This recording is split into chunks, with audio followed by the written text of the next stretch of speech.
Captain Sarah Chen watched the massive alien vessel materialize at the edge of lunar orbit, its crystalline surface refracting sunlight in impossible patterns. The Xeroxy Collective's flagship, nearly twice the size of humanity's largest space station, hung there like a twisted cathedral of light and shadow. On her command bridge aboard the UES Nighthawk, Sarah maintained perfect composure despite the gravity of the situation. The ship's stealth systems, a technology the Xeroxy believed impossible for primitive humans to develop, kept them completely invisible. Multiple energy signatures detected, Captain.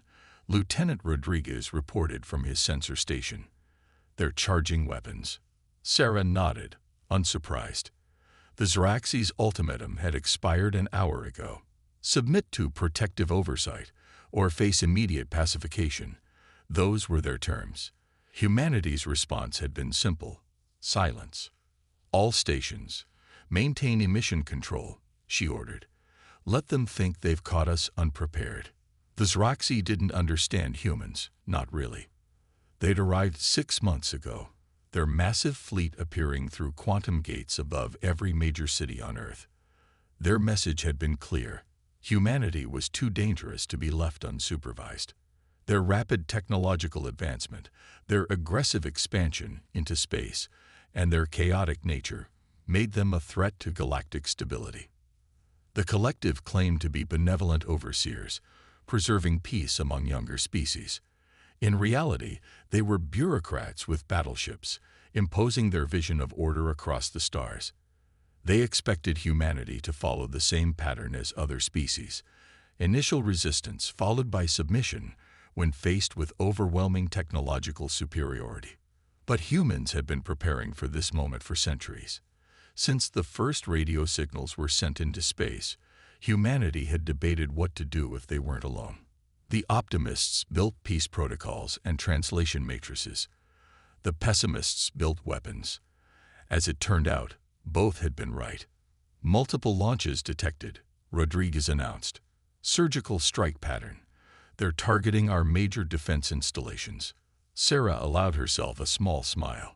The Xeroxy were following their standard playbook, perfected across 1,000 subjugations. Disable military command and control, demonstrate overwhelming force, and wait for the inevitable capitulation. Status of the Ghost Fleet, she asked. All ships report ready, Captain. Quantum entanglement communications holding steady. They haven't detected a thing. The Ghost Fleet was humanity's ace in the hole.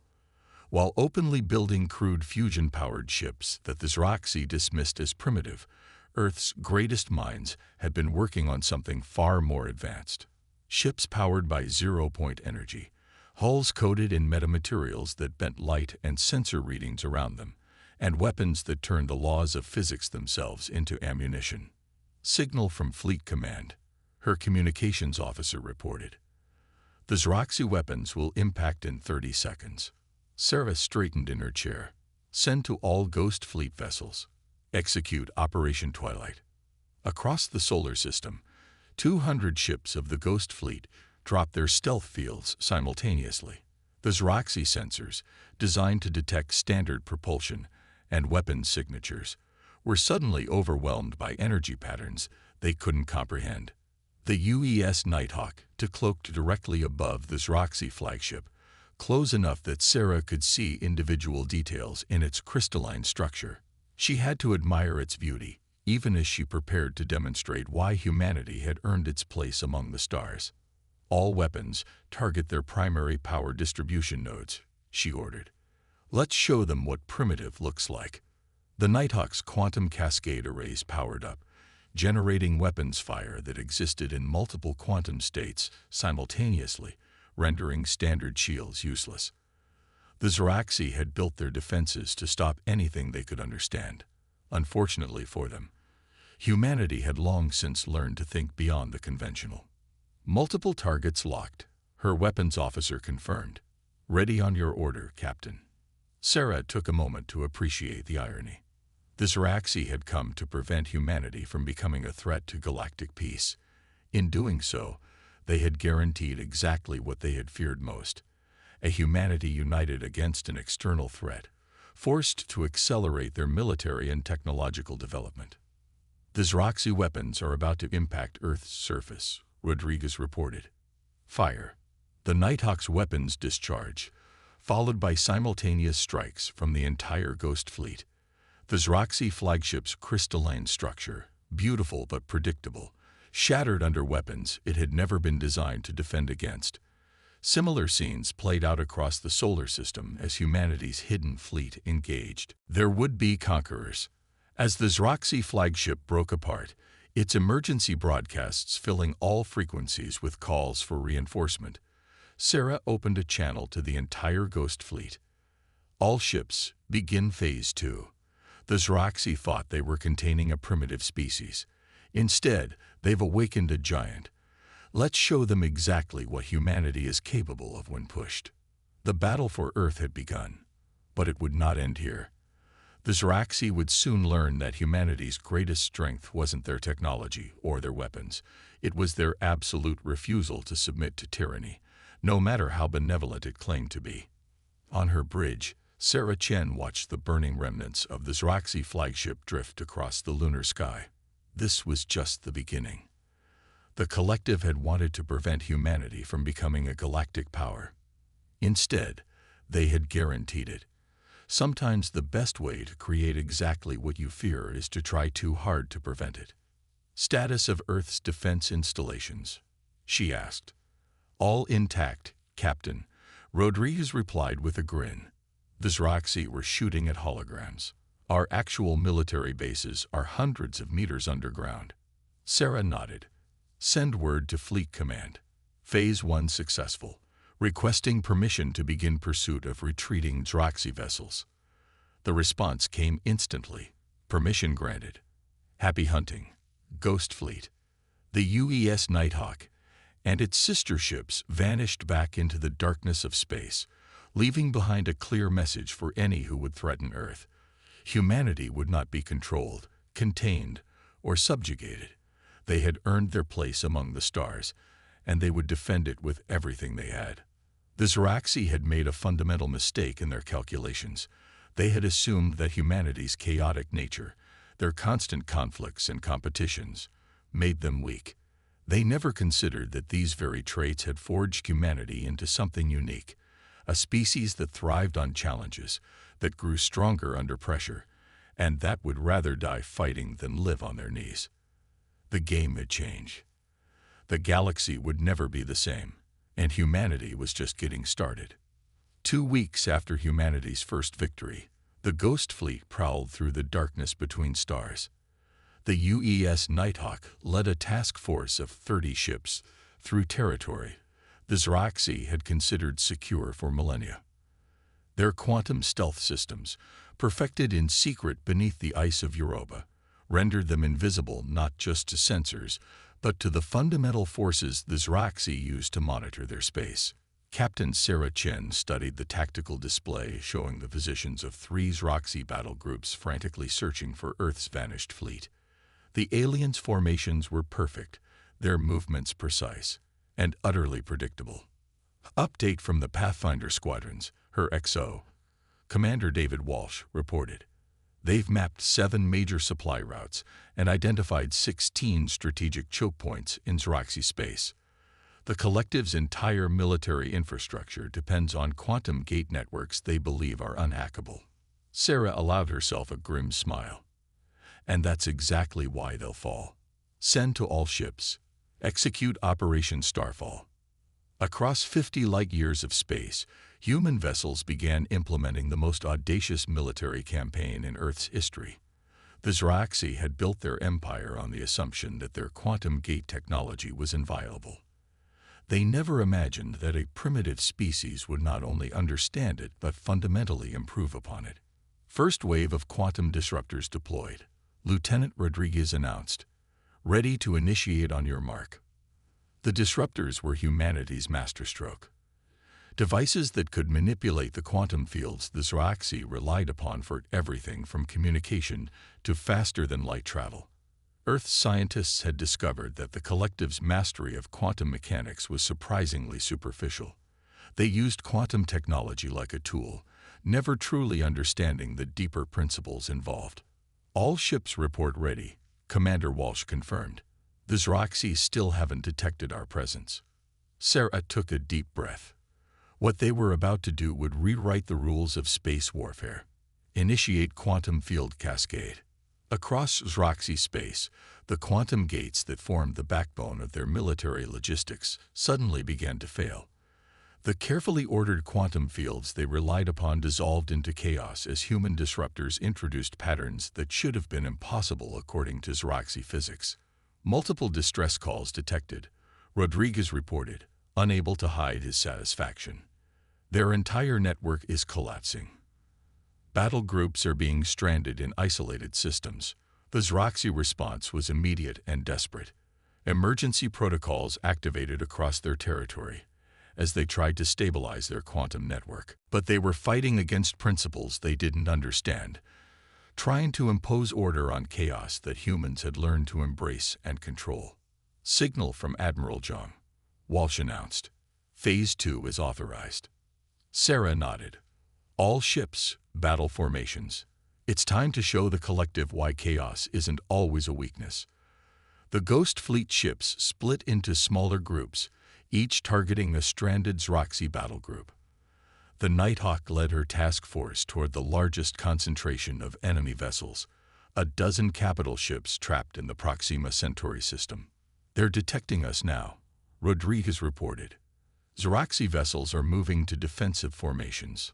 The enemy ships, their crystalline hulls gleaming in the light of Proxima Centauri, arranged themselves in a perfect sphere, a textbook response to an attack from an unknown vector.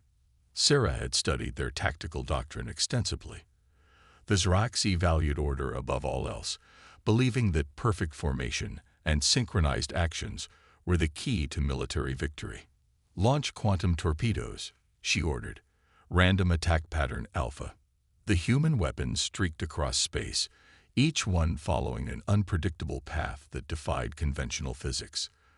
The Zroxy point defense systems, designed to track objects moving in logical patterns, couldn't establish targeting solutions. Direct hits on multiple vessels, Rodriguez called out. Their defensive formations are breaking up.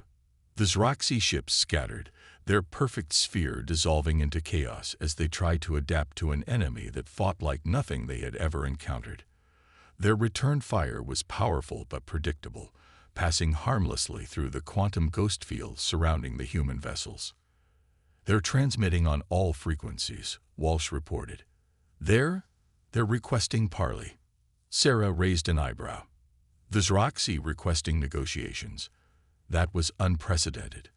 In their 1,000-year history of expansion, they had always been the ones dictating terms. Put it through, she ordered. The holographic display showed a Zroxy High Commander, its crystalline form pulsing with patterns that their xenolinguists had learned to recognize as extreme agitation. This is impossible, the alien declared. Your species cannot possess this level of quantum manipulation. Our models showed at least 3 centuries before. Your models were wrong, Sarah interrupted. You looked at our visible technology and thought you understood us. You saw our conflicts, our competitions, our constant drive to improve, and thought it made us weak. You never considered that these very traits might be our greatest strength. The Zroxy's crystalline surface rippled, a sign of deep disturbance. What are your terms? First, you will withdraw all forces from Earth's solar system. Then we will discuss a new relationship between humanity and the collective, one based on mutual respect, not subjugation. There was a long pause before the Zroxy responded. The collective has never negotiated with a species under containment protocols. Then perhaps it's time for the collective to evolve, Sarah replied. After all, isn't adaptation preferable to extinction? As she waited for the Zroxy's response, Sarah reflected on the irony of the situation. The collective had sought to prevent humanity from becoming a galactic power, fearing their unpredictable nature. Instead, they had forced humanity to reveal capabilities they had hoped to keep hidden for decades more. The Ghost Fleet hung in space, their quantum fields rippling with barely contained energy, a testament to what humanity could achieve when pushed. They had taken the Zraxi's greatest strength, their mastery of quantum mechanics, and turned it against them, proving that true understanding wasn't about controlling nature, but about learning to work with its fundamental chaos. The future of two civilizations hung in the balance, but whatever came next, the galaxy had learned an important lesson. Never mistake humanity's love of chaos for weakness. Sometimes, the most ordered system can be undone by a single spark of unpredictability, and humanity had mastered the art of being unpredictable. The crystalline spires of the Zraxi outpost world Helios 7 shattered like glass as the Ghost Fleet's quantum torpedoes struck their targets. Captain Sarah Chen watched from the Nighthawk's bridge as the supposedly impregnable fortress world's defenses crumbled under humanity's assault. But something about this victory felt hollow. "Captain, we're detecting unusual energy signatures from the planet's surface," Lieutenant Rodriguez reported. "They don't match any known Zraxi military installations." "Show me," Sarah ordered, her instincts telling her they'd stumbled onto something significant. The holographic display revealed a vast underground complex, its power signature carefully masked until the surface installations were destroyed. But it was equals the size that caught Sarah's attention. It was the pattern of life signs within. "Those readings," Commander Walsh's voice trailed off. "They're not Zraxi." Sarah's jaw tightened. "Prepare a ground team. I'll lead this one myself." The descent to Helios 7's surface was silent, tension filling the shuttle as Sarah and her tactical team approached the hidden facility. The Zraxi's pristine architecture had always seemed cold, but now it felt positively glacial. They'd breached the complex through a maintenance shaft, their quantum-enhanced armor rendering them virtually invisible. The facility's interior was unlike any Zraxi structure they'd encountered, less crystalline, more organic, and decidedly not built by the collective. "Life signs are stronger," Walsh reported, checking his scanner. "Multiple species, all in some form of stasis." They found the first containment chamber 3 levels down. Sarah's breath caught in her throat as she saw what was inside. Suspended in quantum stasis fields were dozens of alien beings, each different, each clearly sentient, and each perfectly preserved. "They're studying them," Walsh whispered. "No, they're collecting them." Sarah accessed a nearby terminal, her quantum decoder breaking through the Zraxi encryption. The data that scrolled across her display confirmed her worst fears. This wasn't just a research facility. It was a repository of species the collective had deemed too chaotic for independence. "Check the dates on these containment pods," she ordered. Walsh moved from pod to pod, his scanner interfacing with each control panel. "Some of these are thousands of years old. The newest ones are gods. They're only decades old." Sarah's tactical display chimed with an incoming transmission from the Nighthawk. "Captain, we've decoded more of the facility's data. This isn't the only repository. There are dozens scattered across Zraxi space." The revelation hit her like a physical blow. The collective wasn't just containing species, they were preserving them like specimens in a cosmic museum. Any civilization that developed in ways the Zraxi couldn't predict or control wasn't merely supervised. They were archived. "Get me Fleet Command," Sarah ordered. "Priority Alpha Channel." Admiral Zhang's hologram appeared before her. "Report, Captain." "Sir, the collective's containment protocol isn't what we thought. They're not just trying to control developing species, they're collecting them, preserving them in stasis. We've found evidence of dozens of civilizations they've archived." The Admiral's expression darkened. "And Earth would have been next." "Yes, sir, but there's more." Sarah gestured to her team's findings. "These species, they're all different, but they share one common trait. They were all developing in unpredictable ways the Zraxi couldn't control. Like humanity," Zhang concluded. "Exactly. The collective doesn't fear our technology, sir. They fear our potential, our chaos, Our ability to develop in ways their models can't predict." The Admiral was silent for a long moment. "This changes everything." "Your new orders, Captain. Wake them up. All of them." Sarah's eyes widened. "Sir, the Zraxi's greatest weakness is their need for control. Let's show them what real chaos looks like. Wake up every species they've tried to preserve. Let's give them more uncertainty than they can handle." A slow smile spread across Sarah's face. "Understood, sir. Permission to share our quantum technology with the species we revive." "Granted." The collective wanted to prevent the rise of unpredictable civilizations. Instead, they're about to face dozens of them, all at once, all armed with humanity's understanding of quantum mechanics. Sarah turned to her team. "You heard the Admiral. Let's start bringing them out of stasis, carefully." The process took hours. Each species required different revival protocols, but Sarah's team worked methodically, their quantum technology adapting to each unique biology. As the former captives awakened, their reactions ranged from confusion to anger to profound gratitude. Through their quantum translators, Sarah explained what had happened, how long they'd been in stasis, what the collective had done, and how humanity was fighting back. She offered them a choice: return to their worlds with humanity's protection, or join the fight against the Zraxi. The response was unanimous. Every species chose to fight. "Signal from the Nighthawk," Walsh reported. "Similar liberations are happening at other facilities across Zraxi space. The collective's entire empire is about to experience something they've never encountered before." "True chaos," Sarah said softly. "Not just from one species, but from dozens, each developing and fighting in their own unique way." As she watched the newly awakened species begin to coordinate with each other, Sarah realized they'd discovered the perfect weapon against the collective's rigid order: diversity itself. The Zraxi had spent millennia trying to impose their version of peace through uniformity and control. Now they would face the combined might of every civilization they'd tried to suppress, each bringing their own perspective, their own tactics, their own chaos to the fight. And leading them all was humanity, the species that had turned unpredictability into an art form. "Send to all Ghost Fleet vessels," Sarah ordered. "Phase 3 is now in effect. Operation Avalanche begins immediately."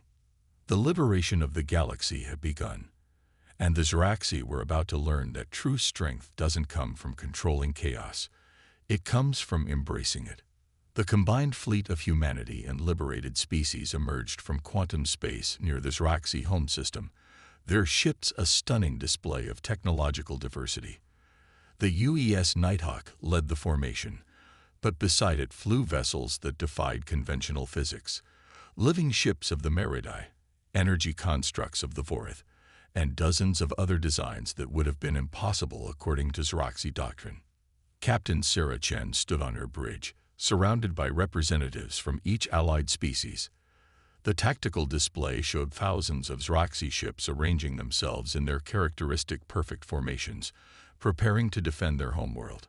"They still don't understand," said Corell, a Meridi coordinator whose bioorganic form shifted like liquid mercury. "Even now, they think order will save them." "Their entire civilization is built on control," Sarah replied. "They can't comprehend a military force that thrives on chaos." The alliance they'd forged was unlike anything the galaxy had ever seen. Each species brought their own unique approaches to warfare, their own understanding of physics, their own way of thinking. Humanity's quantum technology served as the bridge between these different methodologies, allowing them to work together in ways the Zraxi couldn't predict. "Multiple transmission sources detected," Rodriguez announced. "The collective is broadcasting on all frequencies." The holographic display flickered to life, showing not one but dozens of Zraxi high commanders, their crystalline forms pulsing with patterns that indicated extreme agitation. "This violation of natural order cannot be permitted," they spoke in unison. "Return the archived species to stasis, and your own civilization will be preserved." Sarah stepped forward. "You still don't get it, do you? You're so focused on preserving what you think is perfect that you've forgotten how to grow, how to evolve. Evolution leads to chaos, the Zraxi responded. Chaos leads to destruction. No, Corel interrupted, their mercurial form rippling. Chaos leads to innovation, to adaptation, to life itself. The tactical display suddenly lit up with new signatures. The Zraxi were deploying their ultimate weapon. Massive quantum field generators designed to force order onto space itself, to lock everything within their range into predictable patterns. They're trying to impose their physics on us, Walsh reported. Standard quantum drives are failing. Sarah smiled. Good thing we don't rely on standard quantum mechanics anymore. Signal the Vorith ships. Execute Operation Uncertainty. The energy construct vessels of the Vorith began to pulse with impossible light. They had taught humanity that quantum mechanics wasn't just about manipulating existing fields. It was about understanding that reality itself was built on a foundation of beautiful uncertainty. Quantum field destabilization beginning, Rodriguez reported. The Zraxi generators. They're trying to compensate, but they can't match the complexity. On the tactical display, Sarah watched as the perfect formations of the collective's fleet began to waver. Their quantum field generators, designed to impose order, were being overwhelmed by the combined chaos of dozens of different approaches to physics. All ships, Sarah commanded, attack pattern Omega. Remember, no coordination, no predictability. Every ship fights in its own way. The Allied fleet broke apart, each vessel or squadron employing tactics that would have been considered insane by Zraxi standards. The Meridai ships phased through solid matter. The Vorith vessels existed in multiple states simultaneously, and human ships danced through quantum probability fields. The Zraxi response was predictable. They tried to analyze the patterns, to find the underlying order in the chaos. But there was no pattern to find. Each species fought according to its own nature, its own understanding of reality. They're falling back, Walsh announced. Their defensive lines are breaking. But Sarah had noticed something else, a massive energy signature at the heart of the Zraxi home system, something that defied even their advanced sensors. All ships, hold position, she ordered. Something's not right. The energy signature grew stronger, and suddenly the space around the Zraxi homeworld began to crystallize, literally turning into a massive lattice of quantum-locked reality. By the void, Corel whispered. They're trying to preserve their entire civilization. Sarah's eyes widened as she understood. The Zraxi weren't just fighting to maintain control. They were preparing to preserve themselves, to lock their entire species in quantum stasis rather than face a galaxy they couldn't predict. Open a channel to their high command, she ordered. Now, the Zraxi leaders appeared again, their forms already beginning to crystallize. Stop this, Sarah demanded. You don't have to preserve yourselves. You don't have to maintain perfect order. Look at us, dozens of species, each different, each chaotic in our own way, but working together. Cooperation without control is impossible, they responded. We're proving it's not. Every ship in this fleet, every species in this alliance, we're not succeeding despite our differences. We're succeeding because of them. The crystallization process slowed, but didn't stop. Sarah could see the fear in the Zraxi's patterns. Fear of change, fear of chaos, fear of the unknown. You spent millennia preserving other species, she continued. But preservation isn't life. Life is change. Life is chaos. Life is beautiful because it's unpredictable. The Zraxi were silent, their crystalline forms pulsing with conflicting patterns. For the first time in their history, they faced a choice between perfect order and genuine growth. And in that moment, humanity's greatest victory wasn't won through weapons or technology, but through a simple truth. True strength comes not from controlling chaos, but from embracing it. The crystallization of the Zraxi homeworld had stopped, hanging in perfect balance between preservation and change.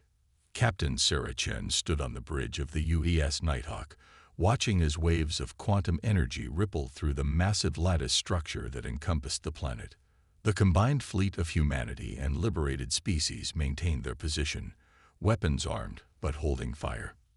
Their processing, Corell observed, their mercurial form reflecting the tension of the moment. For the first time in their history, the collective is considering an option that isn't in their protocols. Sarah nodded. Sometimes the hardest thing isn't fighting your enemies. It's challenging your own beliefs. The quantum communication array suddenly pulsed with new activity. The Xeraxi High Command appeared in the holographic display, their crystalline forms showing patterns that none of their xenologists had ever documented before.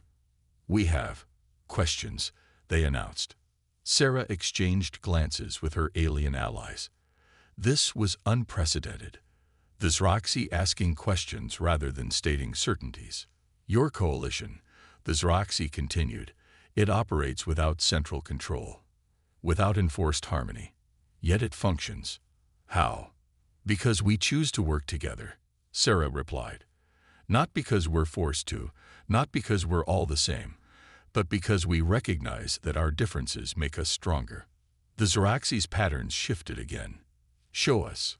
Over the next several hours, representatives from each species in the Alliance demonstrated their unique approaches to technology, to physics, to life itself.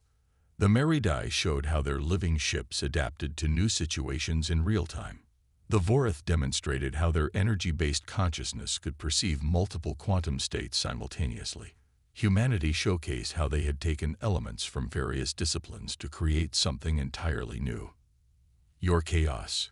The Xeraxi spoke slowly. "It is not random destruction. It is evolution. Life itself is chaos."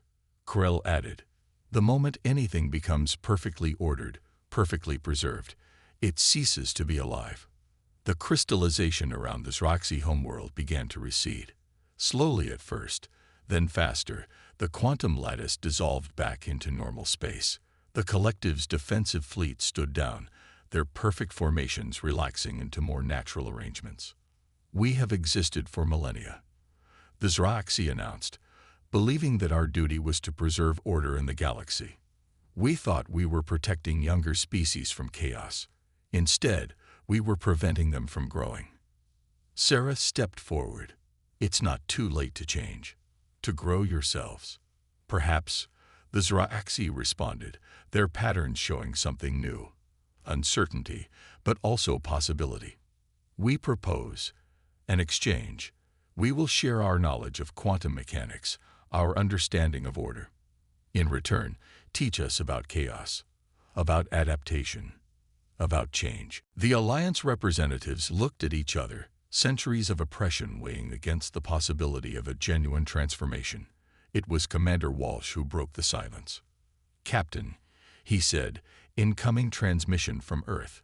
Fleet Command has received similar proposals from Xeraxi outposts across the galaxy. They're all asking to learn." Sarah smiled. "Tell Fleet Command we accept, and inform all Alliance vessels. Operation Avalanche is hereby concluded. We begin Operation Renaissance immediately." The years that followed would reshape the galaxy. The Xeraxi collective transformed into something entirely new, not abandoning order, but learning to balance it with chaos. Their vast network of quantum gates, once used to control and contain, became highways of free trade and cultural exchange. The species they had preserved were reawakened, not to a galaxy of forced conformity, but to one of infinite possibility. Each civilization contributed its unique perspective to a growing understanding of the universe. The Xeraxi's profound grasp of order combined with humanity's mastery of chaos led to breakthroughs that neither species could have achieved alone. 5 years after the confrontation at the Xeraxi homeworld, Captain Sarah Chen stood on the observation deck of Harmony Station, a massive space habitat that combined architecture from all known species. Below her, representatives from hundreds of worlds gathered for the first Galactic Congress. "Quite a change from our first contact," Commander Walsh observed, joining her at the window. "The universe has a sense of irony," Sarah replied. The collective wanted to prevent chaos from spreading through the galaxy. Instead, they became part of the most beautifully chaotic alliance anyone could imagine. Through the station's quantum-enhanced windows, she could see ships of all designs moving through space. Droxy crystal ships flying alongside human vessels, Merida living ships interacting with Vorath energy constructs. Each was different, each unique, each contributing to a galaxy that was far stronger for its diversity. First Congress session is about to begin, Walsh announced. The Droxy representatives are proposing a joint research initiative, combining their ordered approach to quantum mechanics with more creative methodologies. Sarah smiled. 5 years ago, they would have considered that heresy. 5 years ago, we were enemies. Now we're teaching each other, learning from each other. Walsh paused. Do you think they'll ever fully embrace chaos? That's not the goal, Sarah replied. The goal is balance. Order and chaos, preservation and growth, stability and change. The universe needs both. The Droxy taught us the value of order, just as we taught them the power of chaos. As she watched the gathered representatives below, human, Droxy, and dozens of other species, all working together, Sarah reflected on how far they'd come. The galaxy had faced a choice between forced unity and chosen diversity, between preservation and growth, between fear and hope. They had chosen hope, and in doing so, they had created something unprecedented. A civilization that drew strength from its differences, that celebrated both order and chaos, that recognized that the greatest adventures weren't about conquering the unknown, but about exploring it together. The universe, in all its infinite chaos and perfect order, would never be the same. And that was exactly as it should be.